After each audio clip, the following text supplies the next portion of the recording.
And I hope you all enjoyed the member reports, which is one of my favorite parts of the program. When I listen to you, I want you all to know how much I appreciate you and what you are all doing in your individual organizations. You are my friends, you are my colleagues, and you're my teachers in the conservative movement. Your work and your prayers are really appreciated. So I do want to tell you that you have a bit of homework, however. Your job, and I'm sure you all know this, is to find and train your replacement so the important work that you do in your own organizations can go on. Now some ground rules. I want to remind everyone to silence your cell phones and please do not record any speaker remarks. As you've been told earlier in our meetings, CNP meetings are off limits to the press, so please be aware of who you're talking to, especially in the hotel common areas and in the elevators. Don't grant any interviews, and if you run into a reporter asking questions about the event, please let a member of the CNP staff or leadership team know immediately. Staff are all wearing green name tags, and they're around in this room, often in the back of the rooms, and certainly out in the halls, so find someone or find one of the officers and let us know. Now it's my pleasure to introduce Bill Walton to lead the morning's first panel on Trump's trade and economic policies. Bill Walton is managing partner of Rappahannock Ventures, a private investment firm. He served in President Trump's transition team as the leader of the agency action and landing teams for all the federal economic agencies, and was chairman and CEO of Allied Capital Corporation. Bill is vice president of CNP, chairman of CNP Action, and a senior fellow at Discovery Institute's Center on Wealth, Poverty, and Morality. He also hosts a weekly podcast, The Bill Walton Show. Bill and his wife, Sarah, live in Washington, Virginia, with their 3 terriers, some of whom can often be heard barking on our conference calls. Bill?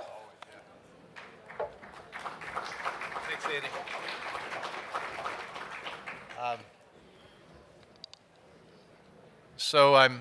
So yesterday I'm riding down in an elevator with Keith Lewis, and someone on the elevator, not a member, asked us what our name tags are about. And Keith gave a good formal description of CNP, and then I said, we're here to solve the nation's problems, make America great again. Right? And then he asked, what's the one biggest problem that you think we have to solve? The one biggest thing, I think, education. We have a couple generation of kids who don't know anything. No, it's worse than that. What they've been taught and learned in school is absolutely wrong, and in some cases evil. For example, economic education. Exhibit A, Alexandria Ocasio-Cortez. But it's worse than that. Just many kids don't know anything about economics. The entire Democrat Party is now enthralled to this stunningly stupid little girl who knows with certainty things about economics that are both absolutely wrong and evil. She's leading them down the path for the U.S. to become Venezuela. And they all seem to be happy with the word socialism. Look at the Democrat agenda emerging from Congress and the Democrats who want to be president. 16 senators have endorsed Medicare for All, which is Bernie Sanders' plan to replace all private health insurance with federally administered single-payer health care program. Government would decide what care to deliver, what drugs to pay for, and how much to pay doctors and hospitals. Private insurance would be banned. We also have, of course, we've all heard about the Green New Deal, and this requires the U.S. become carbon neutral within 10 years. Now, non-carbon sources only provide 11% of our energy today, and so what this means is a wholesale reorganization and dismantling of electric power, transportation, and manufacturing in the United States. And all this would be planned by a, and I quote, a select committee for a Green New Deal. The Soviets could not have named it better. The Green New Deal would also provide guaranteed government job for all through a, quote, job guarantee program to assure a living wage job to every person who wants one. Democrats AOC leading the charge is calling for a top death tax rate of 77%. They want to raise the highest marginal tax rate, income tax rate, to 70%. And they want to raise the payroll tax to almost 15% from 12.4%. And also the new idea that's never been tried in the United States, it was tried in France and they got rid of it because it was totally destructive, is they want to impose a wealth tax, which would be a 2% tax on assets above 50 million and a 3% tax on assets above $1 billion. Now, of course, this is like the income tax. Started out in 1912, there was a 3% tax on, I think it was about 3% of the US population based on income, and of course we know where that led. This wealth tax would end up with the same terrible result. And these are just the highlights out of dozens of equally bad ideas. And so the Democrats, especially the young, have bought into the social agenda at a time when the US is enjoying the strongest economy in living memory, thanks to some of the changes that President Trump has put in place. But it's also a time we face real and pressing economic issues. We're still $22 trillion in debt and growing at a rate now of about $1 trillion a year. And the Republicans, which are hardly a check on Democrats, continue to vote for record budget-busting spending bills. And we also need, as a country, to deal with the global debt bubble, China, monetary policy, and a global economic slowdown. So here to provide some adult supervision and guidance and to help us sort out the important economic issues are three experts who cover the waterfront on all things economic. Steve Moore is Distinguished Visiting Fellow at the Project for Economic Growth at the Heritage Foundation. Earlier in his career, he spent several years at Heritage as the Grover Herman Fellow in Budgetary Affairs. He formerly wrote on the economy and public policy for the Wall Street Journal and served on the editorial board of the journal. He founded the Free Enterprise Fund and calls his creation of the Club for Growth the defining moment of his career. Steve, welcome. Richard Rahn serves as chairman of the Institute for Global Economic Growth and the Improbable Success Productions. He writes a syndicated weekly column published in the Washington Times and Real Clear Markets. He served 2 terms as member of the board of directors of the Cayman Monetary Authority, which regulates the world's largest offshore financial center. Also, he had a long, distinguished career at the U.S. Chamber of Commerce. He's the author of The End of Money and the Struggle for Financial Privacy, and he's testified before the U.S. Congress on economic issues more than 75 times. Jonathon Williams is chief economist at the American Legislative Exchange Council and vice president of its Center for Fiscal State Reform. Jonathon is a contributor to The Hill and a columnist at Tax Analyst. He has spoken to audiences in all 50 states and provided testimony for the U.S. Congress and numerous state legislative bodies.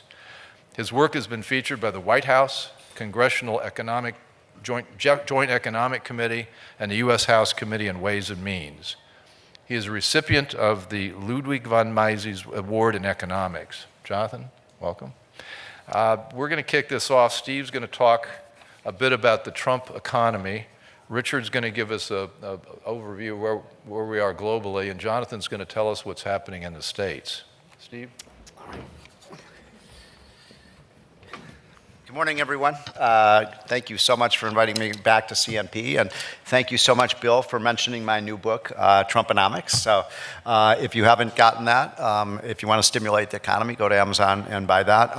Bill, Steve's new book is Trumponomics. I was thinking Bill and I were at CNP exactly 3 years ago when Donald Trump was running for president. And there were, at that time, still a lot of skeptics about whether Donald Trump was a real conservative. You remember that, Bill, when we spoke about that. And how many of you agree now that Donald Trump is a real conservative? I mean, this guy is amazing in terms of what he has done on the economy. So I'm very proud of having worked with Trump on the campaign. Larry Kudlow and I were the senior. By the way, how cool is it Larry Kudlow is the most important economist in the world today? I mean, does it get any better than that? And so Larry and I worked together on the economic program. I thought I'd just give you a few of the kind of highlights of what is going on. If you would please put up some of these charts. I'm going to go through these very quickly. I have 8 minutes, so I'm just going to give you a quick overview of how Trump has really provided and created this American Renaissance. And I'll just start with a few charts here. Let me just start with this. I mean, I was on CNN. By the way, I'm also with fake news now. I'm with CNN. Incidentally, I was on last night. How many of you live in New York in this room? How many New Yorkers are there here? Aren't you totally embarrassed by what your state? I mean, what a disgrace of what's happened in the last 48 hours in New York. And I was on last night, late last night, talking about the Amazon fiasco. And this, this woman I was on with saying, and by the way, your friend AOC, Alexandria Cortez, said, yesterday, we don't need your stinking 25,000 jobs. 25,000 jobs. They snubbed their nose at them. Those jobs are now going to leave New York, and they're probably going to end up in Nashville, Tennessee. And the attitude of the left is, we don't want those jobs. We don't like rich people like Jeff Bezos. And they've thumbed their nose. This is a place, by the way, as Jonathon will tell you, they've lost 1.3 million people on net in the last 10 years. They are one of the most economically depressed states in the country, and they're thumbing their nose at 25,000 jobs. So add that to your list of stupidity on the left. But anyway, so the day before I was on CNN, and we had this awesome jobs report, 300,000 new jobs. By the way, another interesting little side point. The month of January, when we had this blockbuster jobs report, for virtually an all-time high in private sector employment, the government was shut down. Maybe that should tell you how important government is to growth of our economy, and maybe we should keep a lot of those agencies closed for good, right? Maybe those non-essential activities should be closed for good. But anyway, so the jobs report came out, and I was debating this woman from the Washington Post, and they're having a hard time. Liberals are having a very difficult time now explaining how it is that this president, who if he was elected, remember he was going to cause the second Great Depression. If you're elected, now we have, as you just said, Bill, the best economy, certainly since Reagan, in some ways even better, the lowest unemployment rate since the Beatles were still playing together. I mean, these amazing statistics. And so this woman said, what they're saying now, have you noticed? They say, oh, this is just the Obama economy, right? This is just, a continuation of the trends under Obama. And so the host said, Steve, is this just the Obama effect? And I said, well, absolutely this is the Obama effect. This is the effect that Barack Obama is no longer president of the United States. That's why we have this booming economy. So as evidence of this, this is the Trump effect. I mean, look at this. By the way, these are snapshots taken literally 48 hours after the election. Look what happened to small business optimism. 2 days after the election, it went through the roof, and small business optimism has been at an all-time high now for the last 3 years. Consumer sentiment, same thing. Look at that. 2 days after the election, an all-time high reading on consumer sentiment. And then one of my favorites, there's a poll that's been asked for the last 40 years, every 6 months. How do you rate the economy? Poor, fair, good, or great? 2 weeks before Barack Obama, before the election in November of 2016, that poll was taken. 3 out of 10 Americans rated the economy as good or great. You know what that number is today? 8 out of 10. 8 out of 10 Americans rate the economy as good or great. Something big is going on. This is the Trump effect. So what is the Trump effect? What is he doing? One is obviously something we all agree with, is deregulation, and this just shows you the trend in the first year. By the way, we just got the 2018 numbers. They're down another 14%, so almost a 50% decline in regulation. That's awesome. This is my favorite Time magazine cover of all time. And I just love this one, Bill, because this was put out exactly a year ago by the Time editors. It proves that these people it's like they're on Venus and we're on Mars. They have no idea what we're talking about. So they put out this cover. This is supposed to be a criticism of Donald Trump. The wrecking crew, how Trump's cabinet is dismantling government as we know it. Well, hell yes, we're dismantling government. That's why we elected the guy, right? Of course we're dismantling government. That's the whole point. How stupid are these people?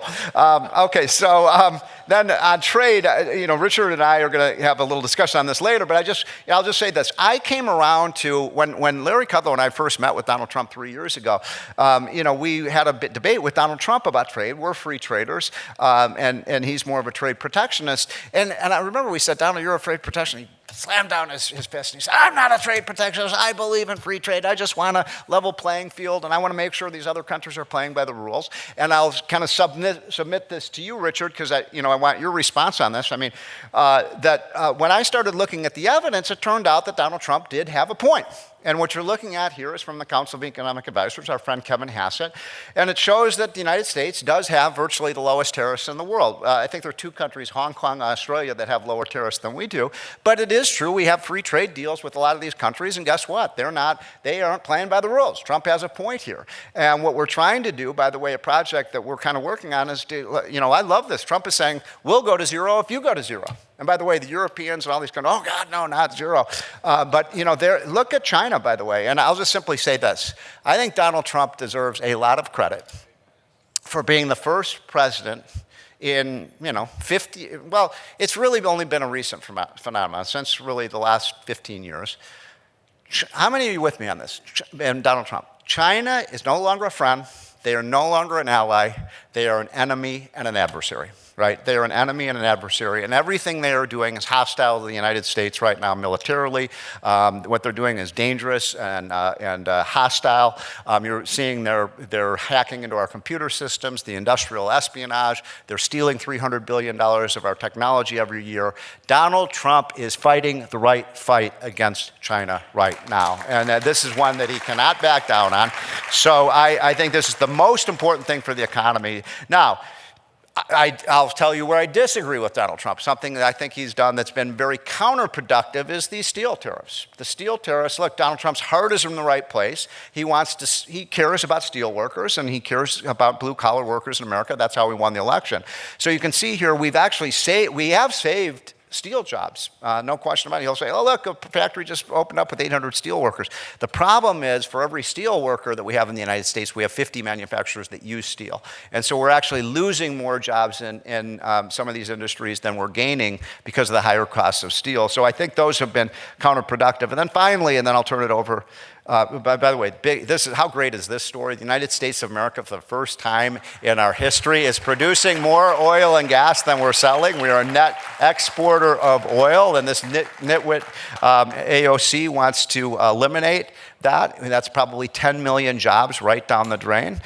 So that's crazy. We are going to continue to produce our oil and gas. We're going to be the Saudi Arabia of the 21st century in oil and gas production. And then finally, and I promised Bill, this is my last point, but let me just go back to this because it's interesting. None of the other countries that signed the Paris Climate Accord, not one of them, not one of those countries has met their targets.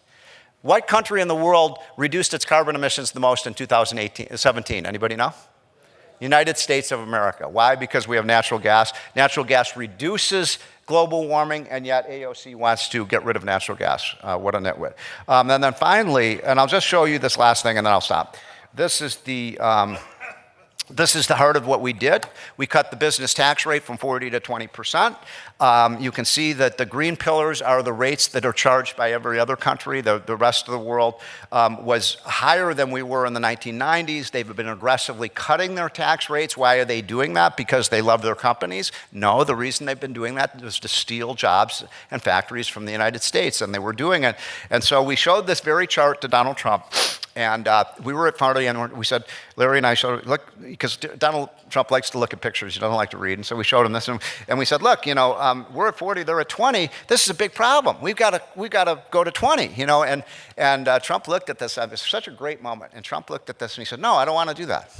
We're like, Donald, don't you understand? We're at 40, 20. This is like a 20% Head Start program for every country we're competing with. It's unpatriotic and so on. So Trump looks at this, and he says, no.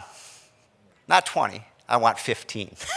I want 15. Now, this is probably the first time, Richard, in history that any politician has gotten to the right of me and you and Larry Kudlow in cutting tax rates. And so he insisted on 15. And the end of the story, the reason that's interesting is that from that day in June of 2016 through December 19, 2017, the day before the tax bill passed, every meeting Donald Trump was in, every single public declaration, every speech he gave, 15, 15, 15. I was in some of these meetings. He'd meet with congressional leaders, and he'd say to them, don't even bother to come back with a tax bill unless you give me a 15% corporate rate. Well, the last day, we had to get to 50 votes in the Senate. It was always whether we could get to 50. And the last day, we're at the White House. We're waiting for Mitch McConnell to come back from the Republican conference to see if we had the 50 votes. We had to pass that bill before Christmas or it wouldn't have happened. And I'll never forget, Mitch McConnell walks into the room in the White House, walks right up to the president. He says, Mr. President, I'm just so sorry. I have to tell you, I failed you. I did everything I possibly could. I made all the arguments with our caucus. I'm so sorry, sir. I couldn't get you that 15% rate on the business taxes. He said, would you take 20%? And Trump says, in a New York minute, I'll take 20%. Now, what's interesting about that, just this last final insight, I am convinced, I learned a lot from Donald Trump in that episode, because if Donald Trump had taken Larry Kudlow's and my advice and started at 20, Bill, there is no doubt in my mind, absolutely no doubt, we would have ended up at 25 or 26 or 27. Donald Trump understands the art of the deal, is the greatest negotiator ever met. We got the 20% tax rate, and the economy is booming. All right, I'm done. Okay, thanks, Steve. Steve, Richard, you're up next. You called AOC a nitwit. Isn't that giving her a lot of credit? As usual, Steve has it wrong. The correct tax rate for both corporations and capital gains is 0. And Steve at one time believed that, but when you're looking for a job in administration, you sell out.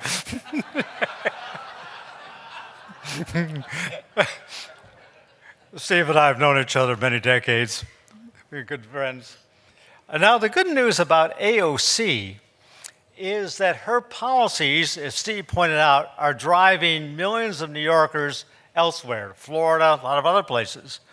And of course, we give the number of congressional districts based on population.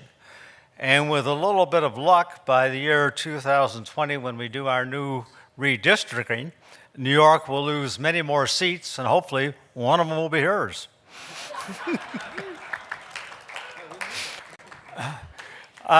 Normally, I'm the optimist. When CNP was first formed, I was a frequent speaker here, and I was given the optimist looking. I'm old enough to be part of the Reagan team. And today, I've got more of a pessimistic message for you. And that is, even though we are booming, and the president is right, we have the strongest big economy in the world. But the world is a mess, and particularly debt. Our debt here in the U.S. is $22 trillion now. But if you look at the debt GDP ratios around the world in the big economies, they're all growing. And as Herb Stein used to say, if something can't continue, it won't. And this debt buildup cannot continue. But there are basic fundamental things that are driving it, and it's basically demographics. As you may know, Japan is shrinking. Population is falling each year. Russia is shrinking. Much of Europe is shrinking. Italy, the Balkans, virtually all of Eastern Europe, they're all getting smaller and smaller populations. The pressure, of course, with politicians is to spend more money, and particularly as the population gets older. So you have an aging population. Japan is really the poster child here, and China is coming along rapidly because the Chinese had this one-child policy, and now after 30 years, it's caught up with them because you have some of these people beginning to retire, and there's going to be a huge amount of retirement increases in China with a smaller and smaller workforce. This can't be sustained. And I was struck, I'm basically more of an economic conservative. I usually don't talk too much about the social issues, but I'm a Virginian, And when our governor went out there and said, oh, we have the child, and then we decide whether or not to kill him after he's born, this whole attitude, even if you take out the religious component of it, from strictly an economic, mathematical standpoint, cannot work. Just think about it. You have fewer and fewer children, an aging workforce, more and more people living longer because of our great advances in medical technology. The people have to be supported. And the math just doesn't work. And this is a global problem. It'll hit other places before it hits the US in a big way. We've already seen it in Greece. The Greeks had been spending way too much. And finally, the Germans and the IMF and so forth said, well, we're not going to loan you much more until you cut back some. The average Greek now has a per capita income about 30% lower than they did 6 years ago. Just think about when it happens in this country. Suddenly we have a huge drop in incomes of that level. It doesn't have to happen. We still have time to correct it here. But globally, it's happening. Even places like Mexico, people don't realize how birth rates have fallen in places like Mexico and much of Latin America. They're now down below replacement levels. You have to have about 2.1 children for the average woman to keep population at a steady state. I mean, there's always a lags. The population globally will grow the next few decades, but then it's going to drop off very rapidly. Here in the US, because of immigration, we're still up around, we're still growing some, and we have a sustainable situation for a while. But we take a place like, again, Italy. Italy has a gross debt of nearly 200% of the GDP. The net debt's about 128%. When I was a kid, we used to talk about big Italian families. They're no longer big Italian families. The average Italian woman only has 1.2 children. You go to much of Italy, and there's towns, cities, who've been basically abandoned. That's true all through the Balkans, many of these other places. This is just all unsustainable. And I had been a professional economist, but also done business and things over the years. And they wanted action items. Well, the action items first is educate our fellow man about what is happening, that this global demographic crisis we're in cannot be sustained. But I was looking at the money. I did this book, End of Money, I did it more than 20 years ago. And I was lucky to know both Milton Friedman and F.A. Hayek. And particularly Hayek had done a great book, Denationalization of Currency. And he talked about how we didn't need to have government producing our money. Historically, money had been produced privately. And you could use commodity baskets and so forth. Well, I was intrigued by this. The book was written in 1976. And in later years, I talked to him about it, and that sort of motivated me to write my own book on where money was headed. But we had the problem, when you go to digital money, of the counterfeiting, the double spending problem. And having been a central banker, I understand this, that you have to, when you go to digital money, it's pretty easy to counterfeit, except we had the great innovation of the blockchain and great advances in cryptography over the last decade or so.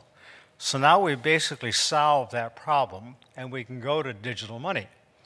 But the problem is, if governments take it on, they'll still have the tendency to inflate the currency. So we don't have to rely on government money anymore. So I've set up a company, actually down in Miami, with a few very smart people, where we're developing a money which will start actually off as a better way of transferring metal commodities around the world. But this will be all private. be encrypted. You'll have privacy. And as the government monies become less and less, I mean, we're a long way from Venezuela, but we'll get there unless we make these fundamental changes, to give people an individual way out. You people are entrepreneurs, and you believe in the private market. I believe in the private market. So after years of struggling with public policy and doing the kind of things that my colleagues do here, of endless articles and speeches, I said, this isn't getting us where we need to be, so I'm going to build a private alternative. And if anybody's interested in learning more about that, give me your card or come up and I'll explain it to you in more detail. But there are ways that those of us as private, free people can get out under the yoke of government despite the global demographic crisis and debt crisis. Thank you all so much. Jonathon?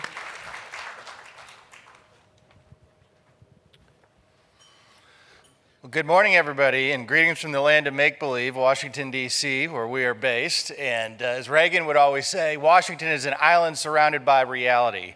So anytime I get a chance to get off the island and into reality, I always take that opportunity. And it's really a pleasure to follow my colleagues today. And what I am going to talk about is how federal tax reform, the Trump Tax Cuts and Jobs Act, has been a game changer at the state level.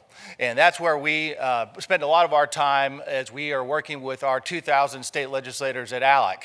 I know many of you are familiar with us. We've been around 45 years now and devoted to free markets, limited government, and federalism. Anybody a fan of those principles in this room, hopefully, right? I think we got a few fans in this room of those principles.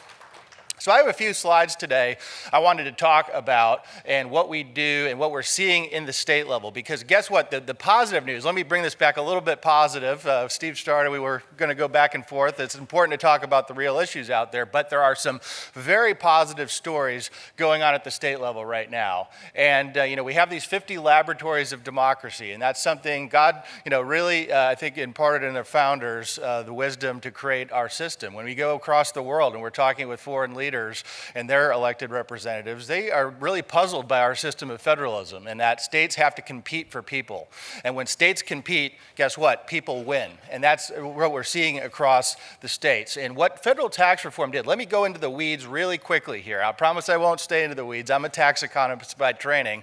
But what happened is with federal tax reform, the first federal tax reform in 31 long years, in fact, Top Gun was #1 at the box office last time we did federal tax reform. That's how long it was. We had some good tax relief in the Bush years and other things with capital gains and dividends, but this is the first remake. And what happened now is because of the federal base broadening, that is because of the federal government broadening the tax base, lowering the rates, doing away with things like the personal exemption and other items, and then lowering rates and offering some other great provisions for taxpayers, what we saw is at the federal level, we saw a huge tax cut for the vast majority of Americans.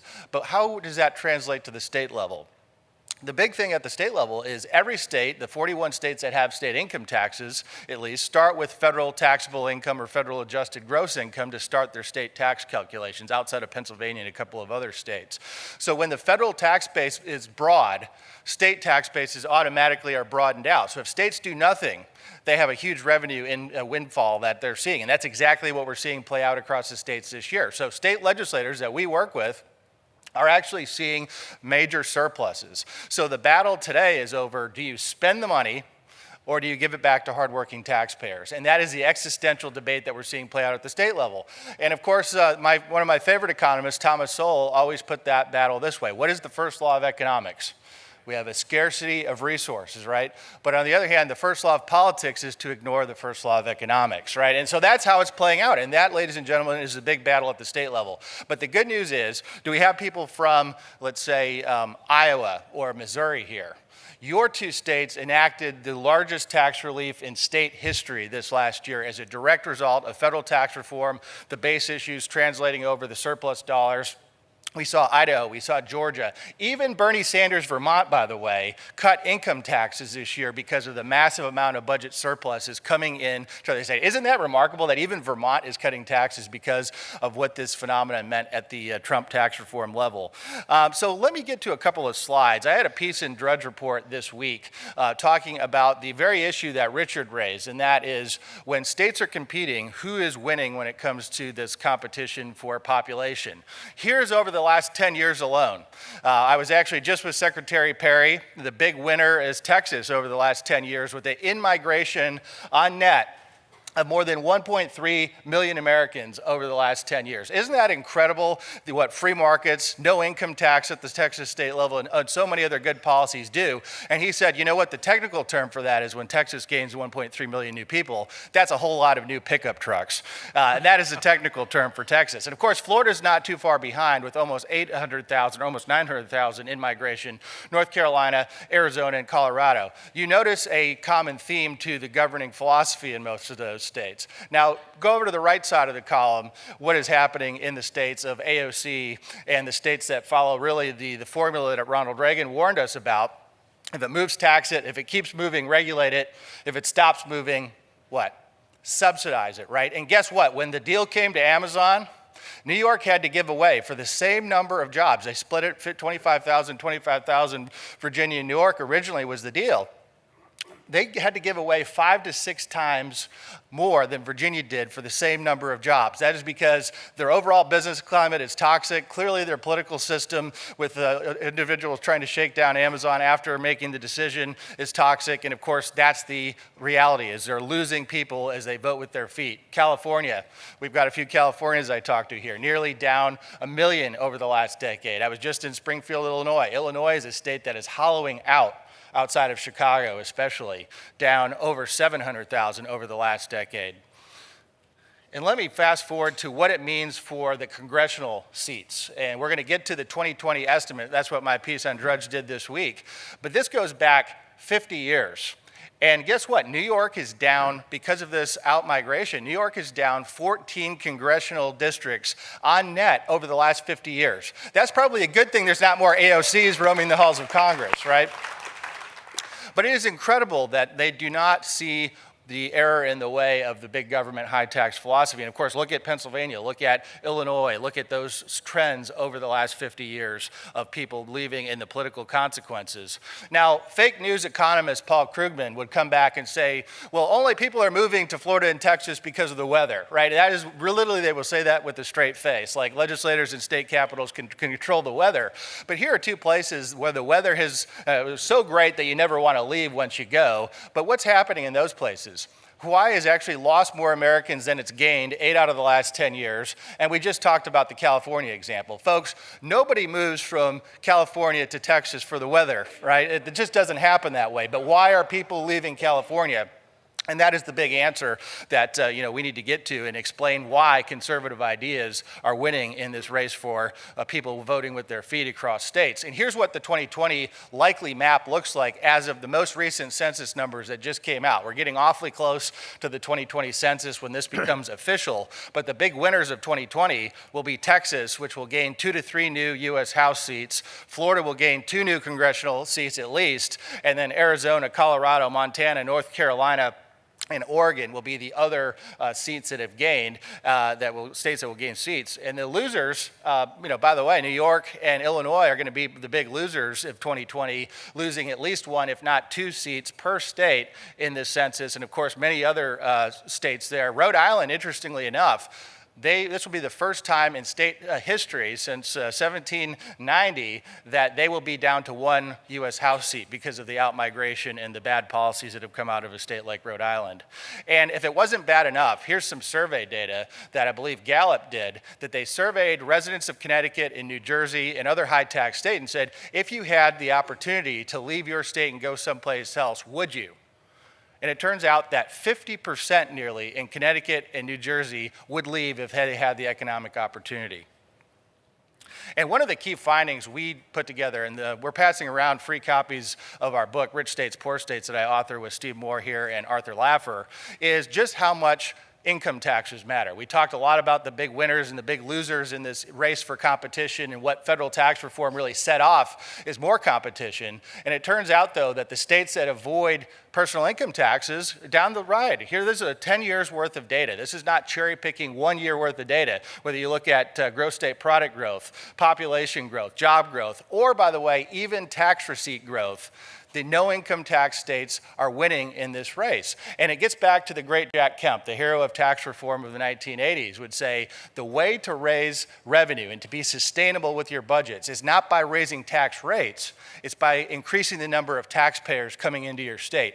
So while Texas is not having an income tax charge for all of its new residents, guess what? Those hundreds of thousands and millions of new people coming into Texas are paying taxes. And this afternoon, we're going to talk about, and probably the most difficult question I ever get as I go around the 50 states to tell this story, is this. What happens when liberal individuals leave high-tax states, go for economic opportunity, and go to conservative states and don't lose their liberal ideas? So come back this afternoon, and we're going to be addressing that question. Thank you very much.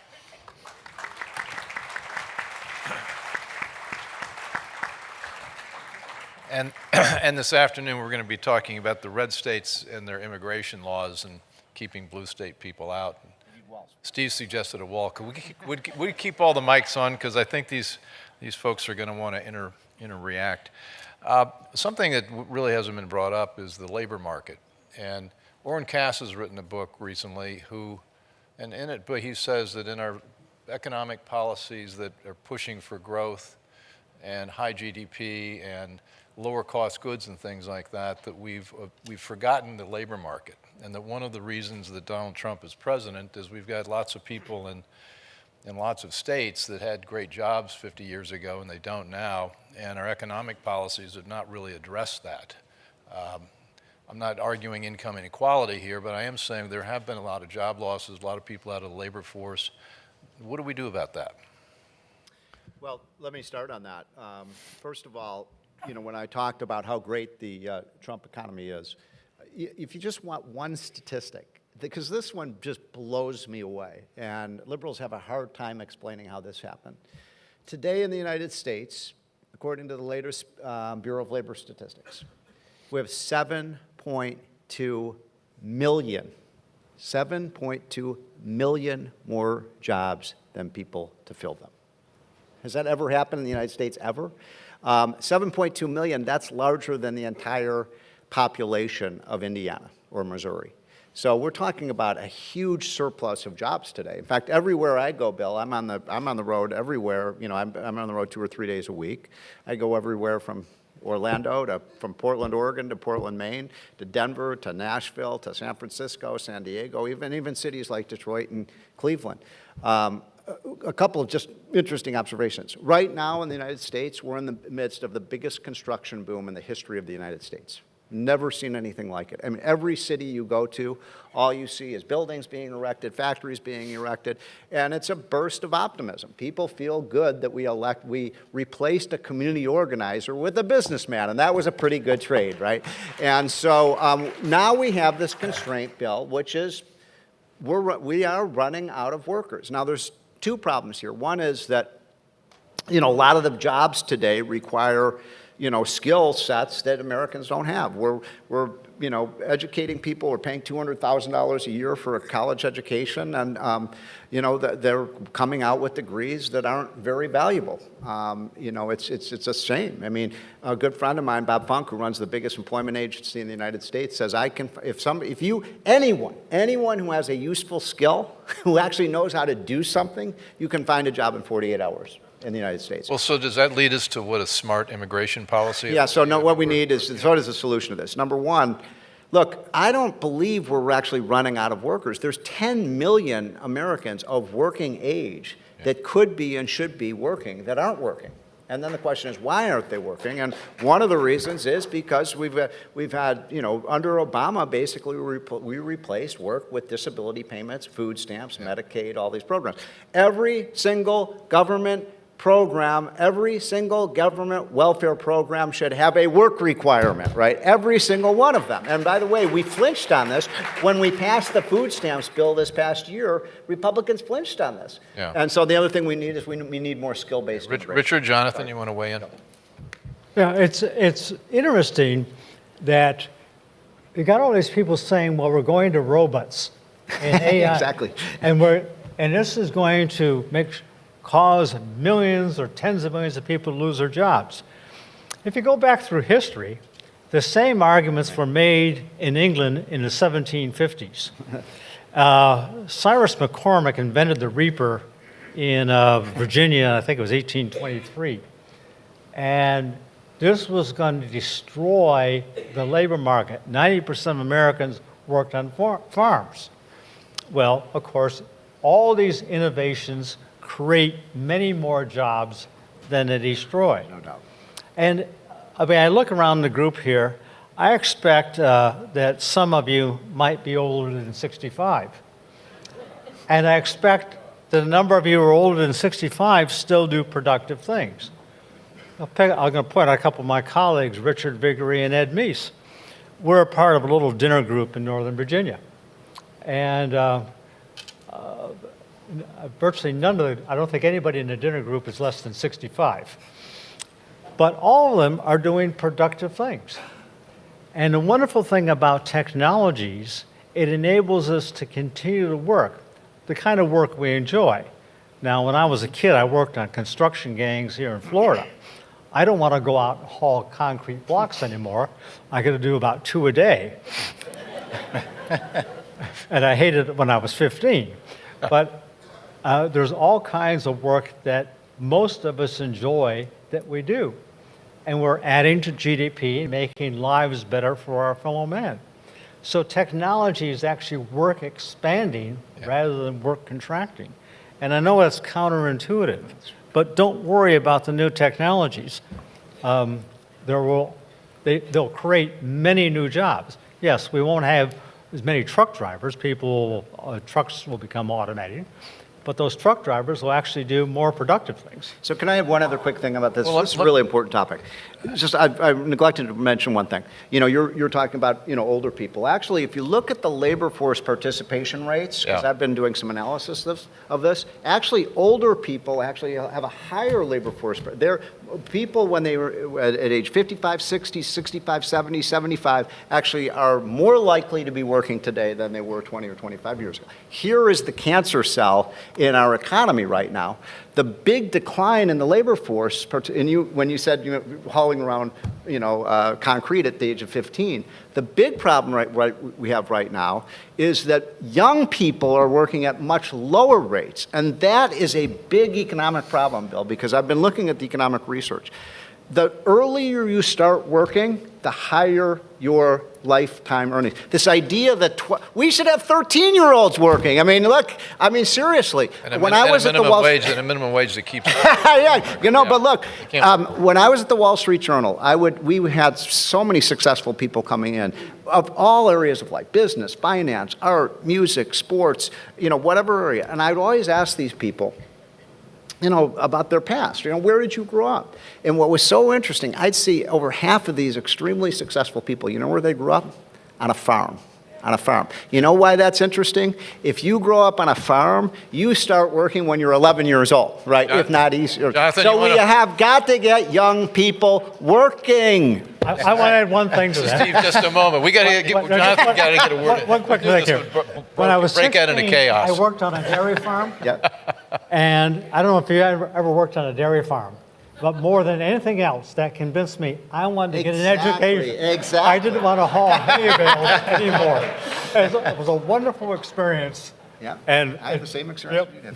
So your point on young workers is exactly right. And I actually was in Annapolis this week giving a talk, and I was working with the one of the Contractors Association. I had lunch with a friend there, and he was talking about the proposal for the $15 an hour minimum wage that's floating around a lot of state capitals this year. Yeah. This is the AOC type proposal that governors and state legislators are trying to export those bad ideas. And you know what? My friend was telling me, and these are unionized contractors in many cases in Maryland. heavily unionized state, and he said, guess what? If Maryland passes this $15 an hour minimum wage, they might sound sanctimonious and they're doing the progressive right thing, but guess what? That's going to mean that our apprenticeship program goes away. It absolutely goes away. And this is being paid for by union firms, and this is going to give those young workers their first rung on the economic ladder. And that's so discouraging because when you ask about the labor market, I mean, what we're seeing nationally is such a bifurcated answer to that. In the growth states, the economy is so strong right now, and the wage growth is through the roof. Unemployment is non-existent. Real estate is booming if you're a growth state within migration that we talked about. But on the other hand,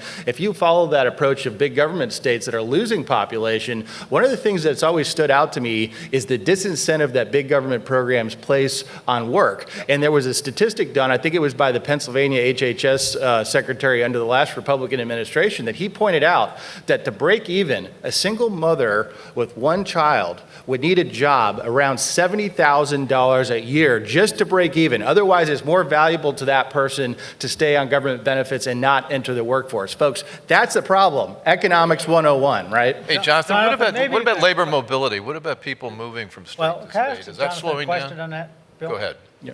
Jonathan, something I'm very confused about. Maybe you can help me. If government can just pass higher wages and doesn't have any adverse effect, you mentioned this woman, 70,000. Why not have a minimum wage of $100 an hour? Can you explain? Why are these people? Why do they want to limit to $15 an hour? Let's make everybody rich. Well, I hope AOC is not listening in. You're the real progressive, Richard. There you go. So we haven't talked much about debt and $22 trillion that's out there. Is this, are we going to get buried by this someday?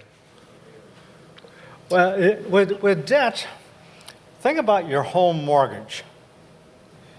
How much of a mortgage, well, think of it back when you were younger, and you probably had a big mortgage which was a burden to you. How much could you take on? And there were several variables: the size of the mortgage, your income level, and the interest rate. If interest rates went up, you could afford less debt. If they went down, you could afford more debt. If your income went up faster than your interest payments, you were fine. So the situation we now have globally is interest rates have been very low for the last decade or so, which has given an illusion that we're better off than we are. But if interest rates go back up to normal, I think what we're spending $225 billion on interest right now, and we'd be back up, what's it, 875 or something like that? If they go up to 2%, it wipes out all the discretionary spending. Yeah, just exactly. Okay, then what happens? Yeah. And we're going to see this around the world. And people say, well, there hasn't been a crisis yet, but a small increase in interest rates, or if the debt just keeps growing as a percentage of GDP, as it is, at some point, the party is over. So look, people always ask me, what is the essence of Trumponomics? I mean, this was what is the book about? What is Trump trying to achieve with Trumponomics? And I think it comes down to something that Larry and I just pounded into him that he got instinctively, which is grow, grow, grow, grow, grow. Grow the economy. If you look at these forecasts for the U.S., I mean, look, you're exactly right about. The only area where I disagree with you, Richard, I agree with you. The rest of the world's in big, big trouble, but we've got it pretty right in the United States because look. Everybody said Trump couldn't get growth up to 3%. Guess what the growth rate was in 2018? 3.1%. Not in 1 year. Under Obama's 8 years, did we get 3% growth? And in Trump's second year, we're already at 3.1. Now, why is that important? If you look at those numbers that show this very scary trend of upward rise in the debt, it goes from like 80% of GDP to 150%, so we look like Detroit and Puerto Rico. We can't allow that future to happen. What you have to do Yeah, obviously you have to cut spending, you have to do a lot of the things Richard is talking about, but a precondition to making any progress on the debt is to get growth up, because the CBO is predicting Richard, over the next 30 years, we grow at 1.8%. Hell no, we're not growing at 1.8%. We're growing at 3 to 4%. We're going to get this growth rate up. And if you get the growth rate to, say, 3.25%, the debt goes down as a share of GDP every year, not up. And so growth is the key here. And that means we do need, more of these economic programs. And by the way, there is no law of nature. I don't care what your friend Larry Summers says, who's the president of Harvard. He was the chief economist for Obama and for Clinton. He put out a very famous study that every liberal believes that the United States economy can no longer, what do they call it, secular stagnation. The economy can't grow more than 2%. Now, the reason they believe that is because they threw every dingbat liberal idea at the recession in 2009. Obamacare tax increases, flooded the economy with cheap money, all of these ideas and all this debt, and we didn't get any growth.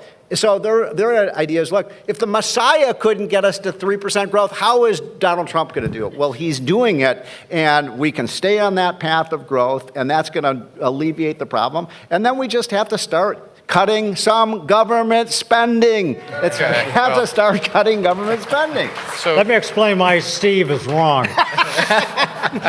hey, so we Because 3% won't do it. We need 3.25. We need 4. Okay. And a year and a half ago, You got a deal, my friend. Jonathan, do I hear 5? Okay, 4%. but part of the deal is getting rid of tariffs.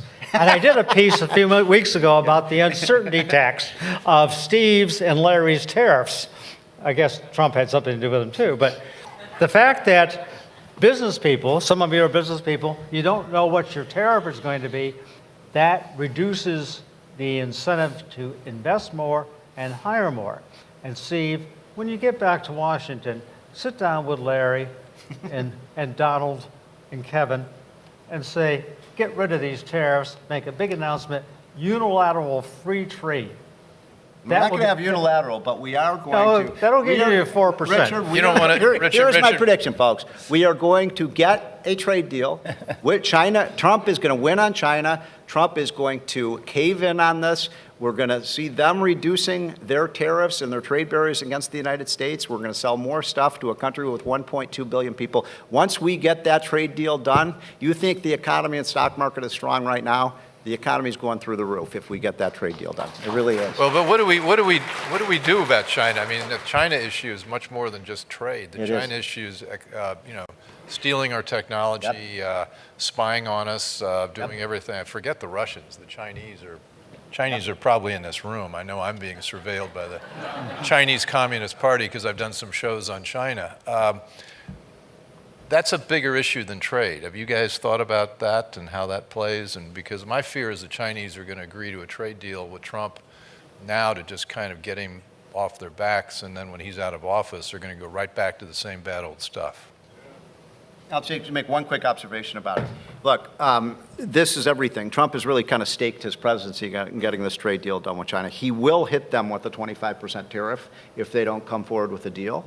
And look, I support that. I mean, I don't want that to happen, but Trump cannot back down here. We are in a Cold War right now with China. I really believe that. And right now, it's not being reported in the media, Bill. China's getting crushed by the 10% tariffs. I mean, they've got warehouses, they've got docks, they've got factories that are full of merchandise they can't sell with the 10% tariff. A 25% tariff is going to kill them. Their stock market's down 35%. So Trump understands the concept of leverage. As he told me many times in personal meetings, if we can't trade with China, we sneeze. If they can't trade with us, they catch pneumonia. And it is true. And so we're going to use that leverage to get them down. For final point, I want your observation about this, Richard. I think China is just a big economic bubble that's going to burst. China has moved in the last 7 or 8 years from this movement towards free markets to now it is a centrally planned economy. And what is the lesson of the last 100 years? Central planning doesn't work. I'm going to put my money, they keep saying, oh, we're going to have all the new technologies and artificial intelligence, robotics, 3D imaging, all that stuff. Hell no, they're not. I'm going to put my money on Silicon Valley, not these central planners in China. The Chinese financial system is the great Achilles heel. Is it? Manufacturing, they did ease up, and there's a lot of freedom in manufacturing in China. As they grew, of course, financial sector becomes more important.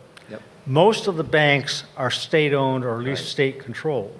They're zombie banks because you had the political people making allocation decisions, as you always see when you have socialist banks, and that's what they have. And that's why you have, when you go to China, you see all these buildings, new buildings that are unoccupied. Office buildings, housing, and so forth. It's because of misallocation of resources. And these banks are stuck with this. And the situation, as you point out, is only getting worse because Xi's basic instincts are not towards more freedom, they're towards more control. And this is, you correctly point out, really the Achilles heel of China. And it could be a massive bubble. But when that bubble bursts, it's going to hurt well, the whole world. Okay, well, I'm going to have our little bubble burst here because we're about, Amy Green's going to, part two will continue of this panel in, I don't know which room, we're just down over here at 1:30, and we're going to continue this conversation. Jonathon, any final remarks that you would like to make? Is North Dakota going to go to zero? Well, that is an actual very good point. I forgot to mention in my earlier remarks. As we're sitting here, the state of North Dakota, anybody from North Dakota? There are a couple people. They may be the 10th no income tax state. They actually, the House overwhelmingly passed the bill. Yeah, you can give that a round of applause. The House of Representatives actually passed a bill by about a 2-to-1 margin to not only repeal its personal income tax, but to repeal its business income tax as well. That would be the first time in state history we have seen a state do that because they are following the free market reforms that we talked about, and it's a direct result, to tie it all back into our topic today, of the benefits, the untold benefits of federal tax reform. I want to just one comment. On Monday, I've got an article coming out comparing 3 states, New York, Florida, and Virginia. And Bill earlier came up with a much better title than I had of art. He said the good, the bad, and the ugly, and I'm going to change the title You to can have it. I live in, I'm from Illinois, and things are so bad in Illinois right now that Illinois is now losing population to West Virginia. That's pretty bad. Yeah, but we have Governor Gosnell in Virginia, so it could be worse. Anyway, we will all be reconvening at 1:30. Paul Teller will be joining us from the White House, and so he's going to be giving us some insights into what's happening in the West Wing. And I hope you all join us, and thanks, guys. It was a great conversation.